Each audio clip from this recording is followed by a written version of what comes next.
혹시 이런 생각 한 번이라도 해보신 적 있으신가요? 나이 들어서도 꾸준히 할 수 있는 일이 뭐가 있을까? 경비원은 나도 할 수 있지 않을까? 요즘 많은 분들이 실제로 퇴직 후 경비원 일자리를 찾고 계세요. 심지어 평균 연봉이 어느 정도 되는지, 정부나 지자체의 지원은 뭐가 있는지, 자격증이 필요한 건 아닌지 궁금한 게 정말 많으실 거예요. 오늘은 그런 분들을 위해 중요한 이야기를 전해드리려고 해요.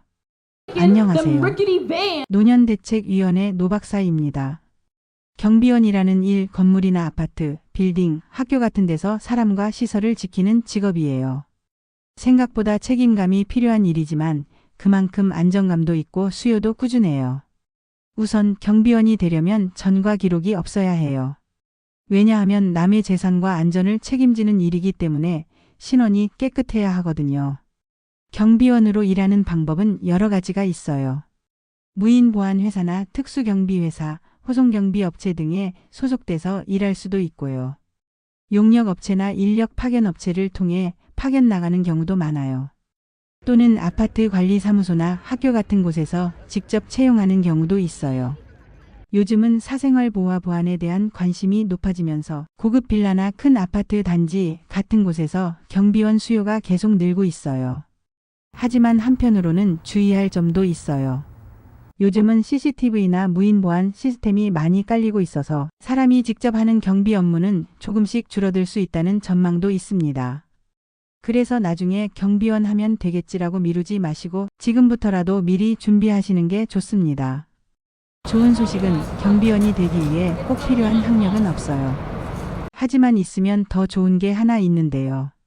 바로 경비지도사라는 자격증이에요. 이건 국가에서 주는 자격증이라서 있으면 더 좋은 조건에서 일하실 수 있어요. 근무 환경은 괜찮은 편이에요. 근무 시간이 비교적 규칙적이고 남녀 모두 공평한 기회가 주어지는 직업이기도 해요. 그런데 현실적으로는 계약직이 많아서 고용이 불안정한 경우가 있어요. 그리고 일을 오래 했다고 해서 크게 승진하는 구조는 아니라는 점도 미리 알고 계시면 좋아요. 그래도 매달 일정한 수입이 들어온다는 점은 분명한 장점이에요. 지금 경비원으로 일하시는 분들의 평균 연봉은 약 1,800만 원에서 2천만 원 정도로 알려져 있어요. 크지 않다고 느껴지실 수도 있지만 규칙적으로 나오는 생활비라고 생각하면 든든한 수입이에요.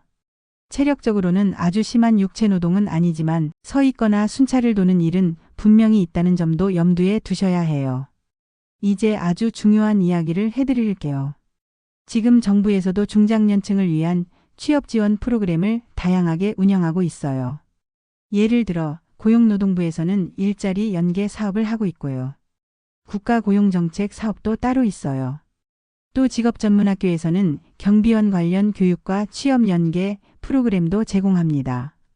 그뿐만 아니라 지방자치단체, 그러니까 시청이나 구청에서도 경비원 채용을 돕는 지원 프로그램들을 운영하고 있어요. 이런 프로그램을 잘 활용하시면 퇴직 후에도 일자리를 찾는 데 큰 도움이 될 수 있어요. 정보는 고용센터, 고용노동부 홈페이지 또는 가까운 주민센터에서 확인하실 수 있어요. 이런 제도나 지원이 있다는 걸 알고 시작하는 것과 모르고 시작하는 건 정말 큰 차이가 나요.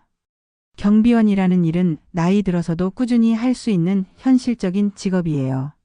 하지만 앞으로는 기계가 이를 대체하는 세상이 오고 있기 때문에 그 기회가 점점 줄어들 수도 있다는 사실 꼭 기억해 두세요. 그래서 지금이 오히려 시작하시기에 더 좋은 때입니다. 여러분의 노후가 불안이 아닌 준비된 시간이 될 수 있도록 제가 진심으로 응원하겠습니다.